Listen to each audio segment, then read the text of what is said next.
Shakespeare in love চলচ্চিত্রের জন্য খ্যাতি অর্জন করা সময়ের অন্যতম সেরা লেখক ও চিত্রনাট্যকার স্যার টম স্টপার্ড শেষ নিঃশ্বাস ত্যাগ করেছেন।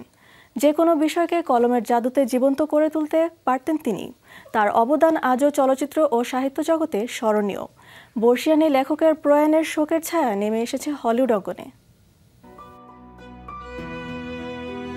টম স্টপার্ডের আকস্মিক প্রয়াণে কেবল একজন উজ্জ্বল নক্ষত্রকেই হারালো না বিশ্ব সিনে ইন্ডাস্ট্রি, সেই সাথে হারিয়েছে হলিউডের অন্যতম বড় এক কিংবদন্তিকে। একাধারে যিনি ছিলেন নাট্যকার ও চিত্রনাট্যকার। 1937 সালে তৎকালীন চেকোস্লোভিয়ায় জন্ম তার। নাৎসি দখলে আতঙ্কে পরিবার পালিয়ে যায় সিঙ্গাপুরে। সেখানে জাপানি বন্দি শিবিরে মারা যান তার বাবা।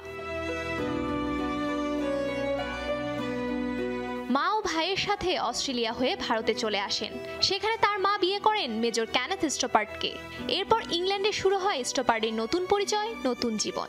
1954 সালে ব্রিস্টলে কাজ শুরু করেন সাংবাদিক হিসেবে। পরে নাট্য সমালোচক হিসেবে রেডিও আর টিভির জন্য লেখালেখি শুরু করেন। কিন্তু তার বড় ব্রেক আসে 60-এর দশকে।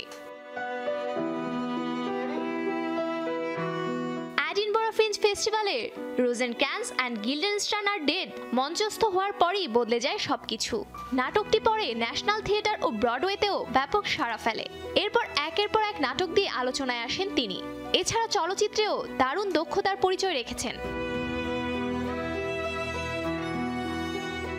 পেয়েছেন একাধিক পুরস্কার, যার মধ্যে অস্কার অন্যতম। 1997 সালে ব্রিটিশ রানীর কাছ থেকে নাইটহুড, 1998 সালে চলচ্চিত্র শেক্সপিয়ার ইন লাভের জন্য অস্কার এবং 2020 সালের লিওপোল্ড স্টেজের জন্য অলিভিয়ার অ্যাওয়ার্ড ও 5টি টনি অ্যাওয়ার্ড জিতেছেন। স্টপার্ডের প্রতিনিধিত্বকারী প্রতিষ্ঠান ইউনাইটেড এজেন্টস তার মৃত্যুর বিষয়টি নিশ্চিত করেছে। প্রতিষ্ঠানটির পক্ষ থেকে জানানো হয়, পরিবারের উপস্থিতিতে বাড়িতেই মারা যান প্রভাবশালী নাট্যকার। তবে মৃত্যুর সুনির্দিষ্ট কারণ জানা যায়নি এখনো। এই কিংবদন্তির মৃত্যুতে গভীর শোক প্রকাশ করেছেন রাজা তৃতীয় চার্লস ও রানী ক্যামিলা। প্রয়াণ মানেই প্রস্থান নয়, প্রজন্মের পর প্রজন্মের কাছে তার সৃষ্টির মাধ্যমে বেঁচে থাকবেন কিংবদন্তি ও অস্কার জয়ী চিত্রনাট্যকার টম স্টপার্ড। ওপারে ভালো থাকবেন স্টপার্ড। টম স্টপার্ডের অকাল প্রয়াণে শোবিজ টুনাইট জানাচ্ছে গভীর শ্রদ্ধা। Safura Afrin, showbiz tonight.